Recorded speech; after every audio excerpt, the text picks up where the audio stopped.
Kalau kronologis awal, aku mungkin sudah sebutkan tadi ya di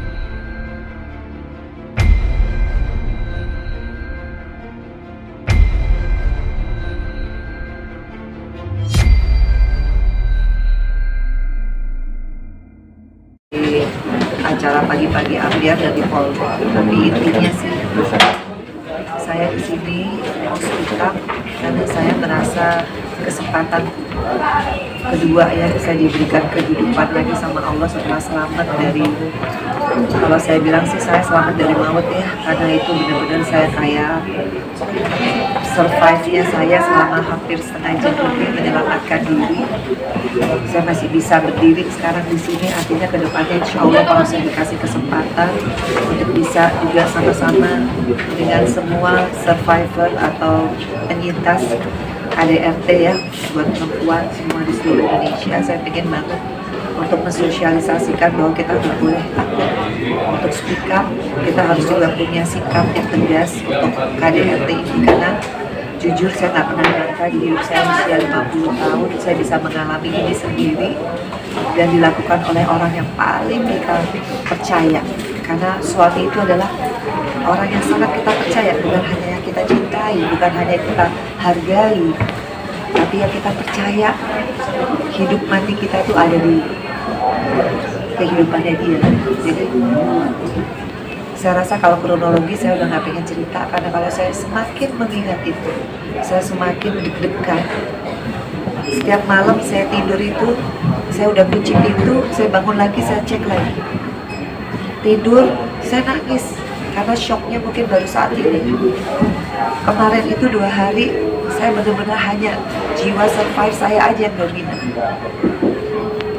Hari ketiga, keempat, kelima, sampai sekarang hari ke-8 udah mulai saya deg-deg ya, bahasa Jawa itu saya deg-degan terus. Saya kalau bangun itu bangun, aduh ada di mana nih? Ada siapa di sebelah saya? Atau mau tidur setiap kali malam kayak film, bagaimana saya lari sana lari sini. Sedikit lagi saya nggak mau cerita kronologi, saya cuma mau ke depannya. Saya berusaha terus dalam sholat saya, ya Allah beri saya kekuatan ya Allah, supaya nggak sia-sia hidup saya di the rest of my life. Pasti ini ada maksud Allah. Insya Allah ke depan kalau pekerjaan saya bisa banyak menolong orang, khususnya korban KDRT.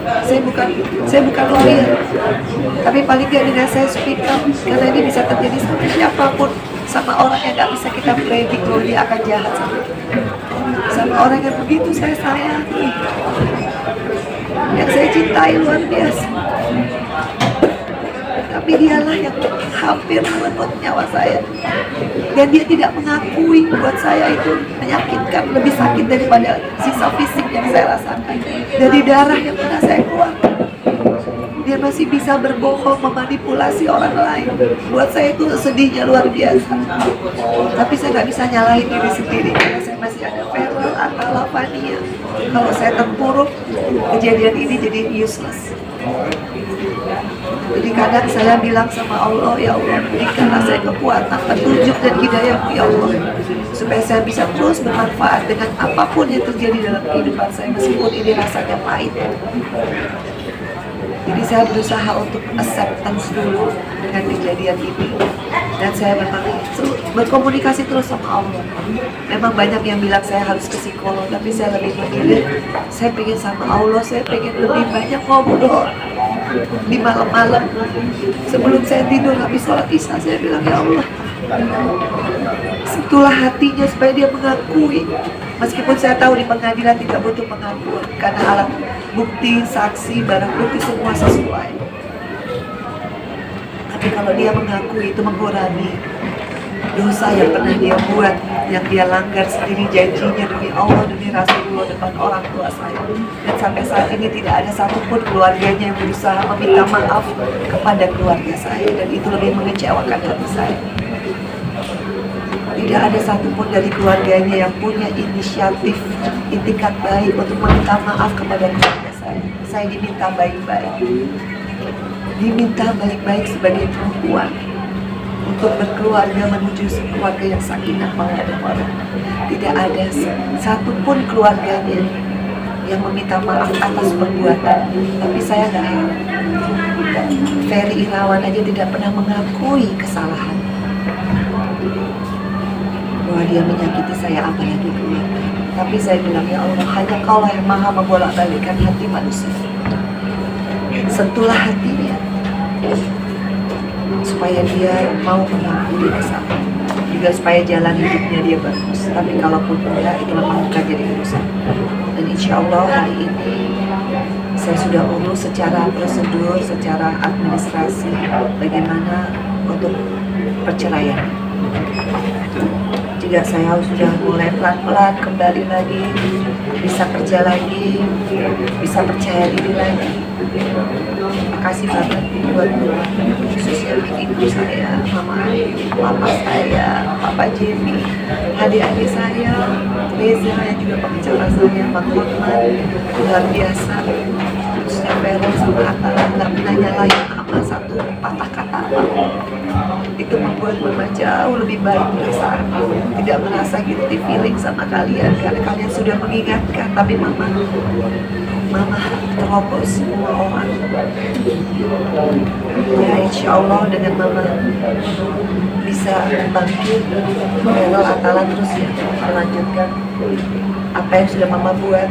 Kamu yang apalagi Vero nanti mau ke politik, kamu harus jadikan ini sebagai isu.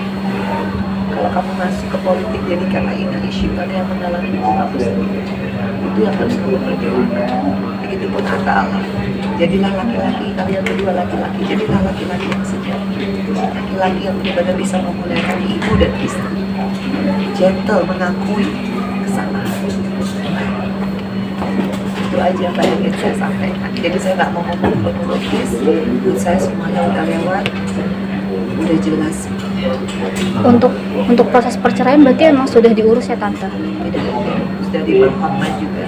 Hari ini juga saya nggak tahu gimana mekanismenya, tapi yang jelas saya akan terus lanjut dari proses hukumnya, proses perceraiannya, dan saya berusaha terus healing, terus waras dari ibu, karena tanggungan saya terhadap Fania luar biasa. Dia sering nangis, dia bilang aku nggak punya dada, aku bilang nggak apa-apa Fania. Dulu juga kita berdua, nanti kamu ini udah hampir 7 tahun, Fania harus lebih rajin sholat, minta dada yang baik. Fania sendiri lah supaya dia juga nggak malu, karena dia jujur dia baru senang punya dada 9 bulan, tapi ya nggak apa-apa, yang penting kita semua sekeluarga selamat daripada orang-orang yang ternyata tidak bisa menjaga saya.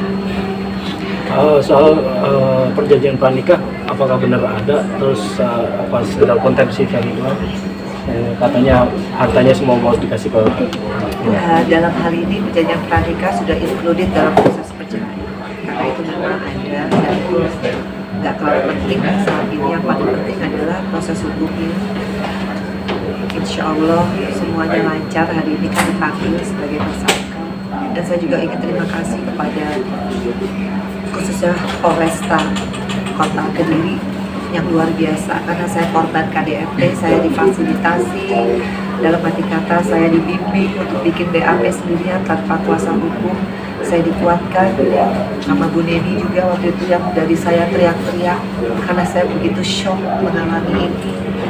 Kemudian kepada Polda Jawa Timur yang juga sangat memberikan saya ketenangan dalam proses pembuatan laporan, karena saya masih sendiri pada saat itu, belum ada kuasa hukum.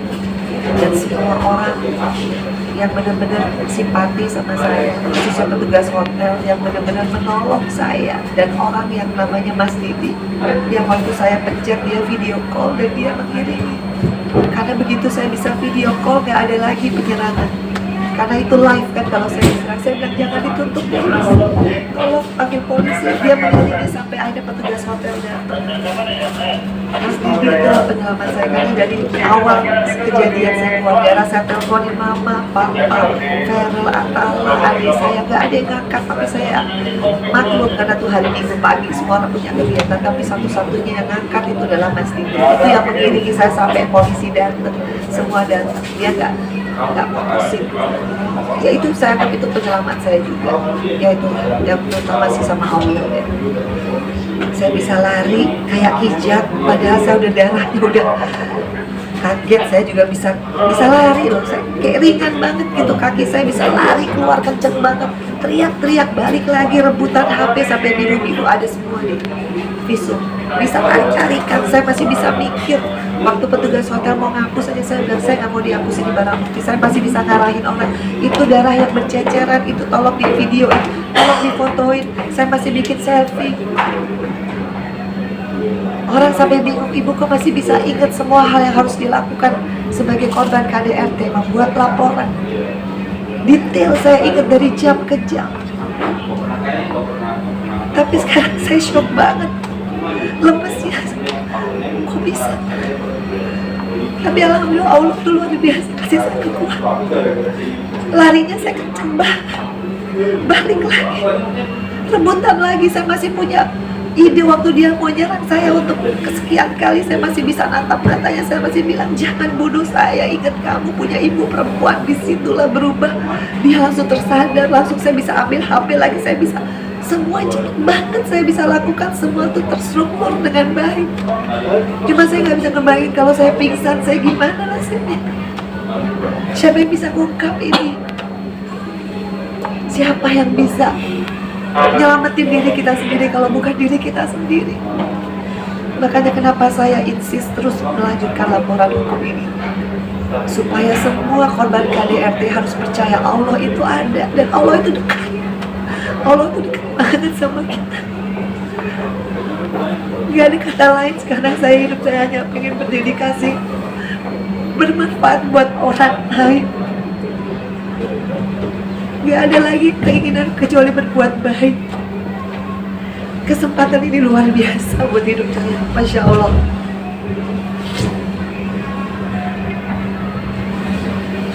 Ya mungkin cukup ya, itu aja. Mama juga lagi capek soalnya. Enggak, kalau Vero Atala, iya, kalau gimana ketika dapat kabar ini? saat itu Atala bukan di Surabaya, Atala. Kebetulan aku saat tahu kabarnya aku di Jakarta kan, tapi malamnya aku langsung ke Surabaya. Untuk support dari Atala dan Kak Vero sendiri seperti apa sih Kak?